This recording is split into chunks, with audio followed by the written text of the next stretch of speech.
Joburgs' hottest breakfast show. I think a rather appropriate song to get us going this morning with Johnny Clegg. It is called The Crossing, and always in awe when you are amongst rock royalty, perhaps one of South Africa's most well-known people and a huge ambassador for our beautiful country, and also a master of the British Empire. Welcome, Johnny Clegg. Hey. Great to have you here, sir. Do you know how long it took me to master the British Empire? My word. You're doing a terrific job. 3 decades. Johnny, The Crossing, I mean, I said, I was last night I was trying to figure out, Johnny Clegg, well, you know, what do you talk about with Johnny Clegg? I mean, this is Johnny Clegg. But this is a crossing because this is it the end? I mean, you're calling it the final. You from here you're Final going over journey, to do a couple of shows overseas, Yeah. and then you come back, and then it's the final journey, and that's it. How do you feel about it? Awkward. I mean, how did you make this decision? Bittersweet. Well, I made the decision. I came out of my second chemo at the end of February. Yeah. And as I gathered my strength, I just said to my manager, Roddy, look, you know, this has been going on for 2 years, and I'm sort of up and down, and you know, now that I'm in full remission. Yes. And you're looking great, by the way. Looking terrific. Thank you, darling. Yeah, that I should give it my last big whack and see what happens. So I put together a global final farewell tour. You know, basically my 40th year of touring and performing. I have been very busy. I have a new album out, just signed with Universal Music, a global deal, and a book at some point also coming out. But most importantly for now is a big concert on the 11th of November at the Dome. And I mean, we don't want to spoil anything, but are you going to have quite a few collaborators or people who are going to join you, or is this just Johnny Clegg? No, it's the show. It's the show that you're doing currently. Show, okay. You know, with a cast of 35 people, the Soweto Gospel Choir, dance teams. It's very live, a huge light show, and an audio-visual presentation. It's an autobiographical show. It's a show basically about my life. It's a wrap-up. Okay. And a lot of other of my friends and artists were saying, listen, you know, we'd like to come and give you a send-off as well. So, you know, for the first time I will have quite a broad spectrum, you know, from DJ Kent, you know, to Prime Circle, Shakina, and a bunch of others who we're talking to at the moment. Okay. Let's talk a little bit about your recovery after Corin Zoid, a couple of others coming there as well. Yeah. So you found your strength back. We've always known you as being an unbelievably energetic performer. Yes. And I'm sure, you know, with having deal with what you've had to deal, you've had to work even harder now to find that extra strength. So, you know, people who see the shows are going to see the full Johnny Clegg. Absolutely, completely. It's in one sense, you know, it's a kind of it's a weird feeling, because as you do it, you're getting nostalgic as the show sort of progresses, you know, and it's a bittersweet thing for me. Clearly, you know, I would like to perform as much as I can, and I do feel very strong, but one doesn't know, is it an illusion, because the chemo, the impact of the chemo will kind of peter out in January. Okay. I still have Europe, New Zealand, Australia to address, which will probably take this tour into next year from March, April, May. Brilliant. It's extraordinary. Does it not? You know, as you say, it's very bittersweet. And I sit there and go, doesn't it not feel like it just started yesterday? Absolutely. It's been a minute, you know, in my life. It's just to even as I write the autobiography, and I'm dealing with stuff that happened when I was 16 and 17. it seems like it happened yesterday. And on the other hand, when I write about South Africa in those days, it seems like a foreign planet. It seems like Mars. The way we lived and the way we grew up, and the politics and the culture and and we are living in a completely different universe at the moment. And so with new challenges and new new dynamics, and I realize that we've lived through a revolution. We've lived through a global massive economic recession. We're living through a dark winter in our own country. We're seeing the same kind of things happening all over the world with the rise of nationalism and the rise of a huge impassioned attack on globalization. People want to, when people feel that they've been left down, they turn inwardly to their group and their identity, and so we experience these kinds of spin-offs in South Africa, from xenophobia and from white monopoly capital and all that stuff. It's all part of this new situation we find ourselves in. But it must be also fascinating writing this book. Are you writing it on your own? Yeah, I'm doing and the draft will be then given to editors and. Okay, because you were one of the first. From what I remember, there was this white man dressed up in Zulu clothes or whatever, and fighting for a cause which I was trying to understand. Because we were so sheltered, we didn't know what was going on, and then you started sitting and saying, "But hold on, this guy's saying something," and he's speaking in the African, singing in the African language, speaking in the African language, and then all of a sudden, the pennies start to drop, and you realize there's a lot going on that we didn't know. So, you fought that struggle. You were such an advocate of trying to push that struggle to say, listen, yes, people of this country, we need change. We need to change, yes. And you've gone through all of that. You've had this massive success worldwide, including here in South Africa, and we've gone through this change. And as you say, we're in a sort of a dark winter period at the moment. But that's all process of change. And, yes. and your intellect, that's all surely going to come out in this book. Yeah.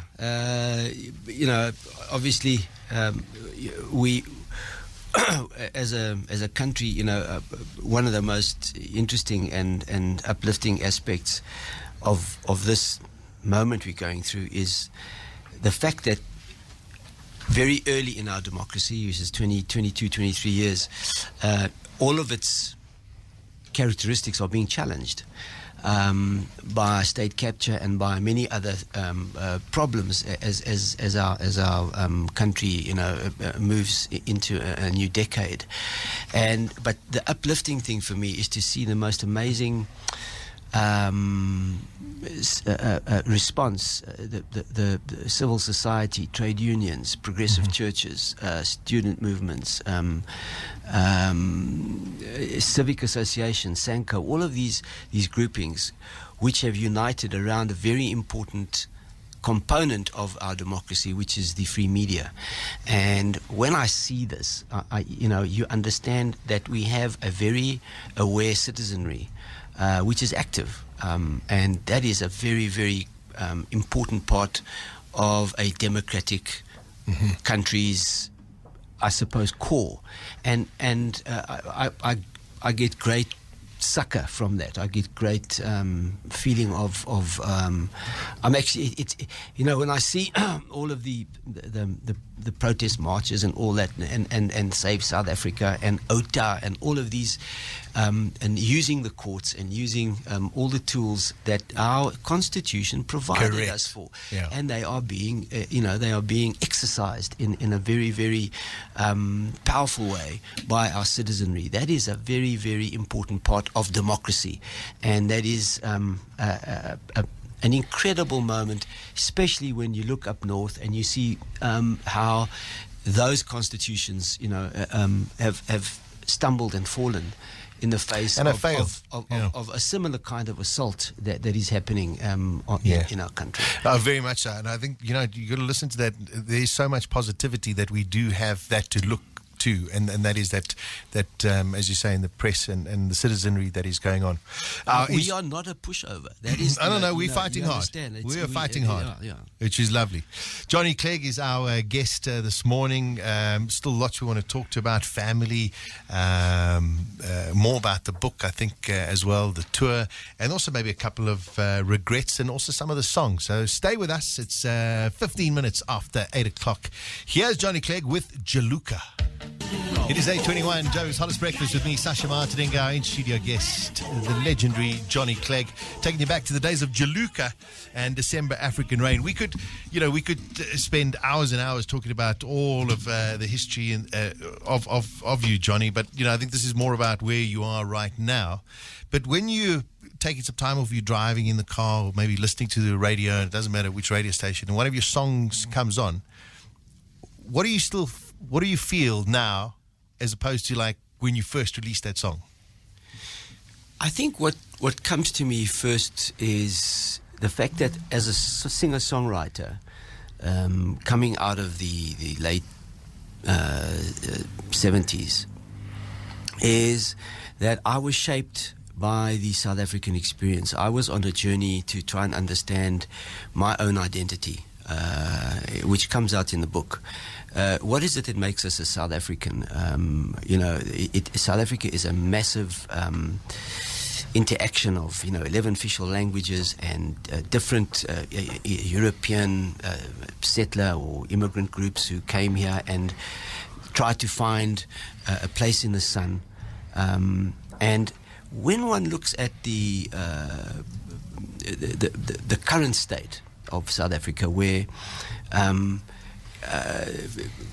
we are experiencing all sorts of, I suppose, revised questions around that. When I hear my music, I understand that it is a deep connection to all of the same questions that young South Africans have been asking themselves. And I would imagine many other young people in their countries, is how are we connected to the country? How are we connected to the history? Where is the quality space that we occupy emotionally, historically? How do we connect? And so driving a lot of my songwriting was trying to pose that question and sometimes even answer it for myself. Scatterings of Africa was a very important song. It's for me a seminal threshold song, and many others. That was just as a general idea that Africa is the birthplace of humankind, and that everybody, has at least a genetic claim to come from South Africa, as we know that the oldest human genes are African, and Africa was the bridge, the bridgehead to the rest of the continent, some 70,000 years ago. So, and that came out of my teaching of social anthropology at Wits. Well, exactly. Also, your learning, so what happens is that songs like these become evergreen. Yes. And that is a huge validation as a songwriter, that a song that you wrote, this song that you just heard, was written in 1981, released 1982. It was a hit for me at that time. Yeah. But there's something in it that gives people a sense of continuity. It gives them a sense of that as Africans, we are on that same journey together, trying to find those connections. And the thing that one starts to realize is that connections are not permanent. The connections keep changing. You are permanently connected, but as you grow and as you move from your adolescence into sort of young adulthood, your connections and your angle changes, and your questions change. And so your connections change. And so my songwriting for me as well, when I look at those songs and see how I changed and how I moved from, just my cultural activism into a political activism during the state of emergency in 1986, and then deciding to write a Simbonanga, and the whole of the Savuka project being far more political than the Jaluka one. these are all parts of my change in angle, my change, as year after year, I was struggling to keep answering those questions. So the body of work that I hear on the radio, it for me, it's just... They're very spiritual songs. They're very emotional. They're very close to you. But also they are authentically African, South African songs. Yes. You know immediately when you hear a Johnny Clegg song or Savuka song or Jaluka song. And that's incredible because I might be mistaken, but from my own knowledge, you're the first ever crossover white artist that played music as an African style. Yes. Where all of a sudden it was played on all radio stations. Yes. And you sat there and went, well, what is this? We've never really heard anybody trying to do it. Yes. And it just became incredibly popular across the land. That's right, and it came out of a long period of incubation. I started Zulu street guitar when I was 14. I met Sipho Mqunu when I was 16 in 1969. I played Maskanda Zulu street music for 7 years. I knew and learnt the rules of composition. I knew how to structure a song. I knew where the entrance and the exits were in a verse and a chorus. And so when I was experimenting with bringing in Celtic folk music to have a conversation with, in the very early periods of trying to create crossover, that is a meeting point between European folk music and Zulu street guitar music. That was done from the inside. In other words, I knew the traditions I was busy with. I knew how they were created. I could speak Zulu fluently.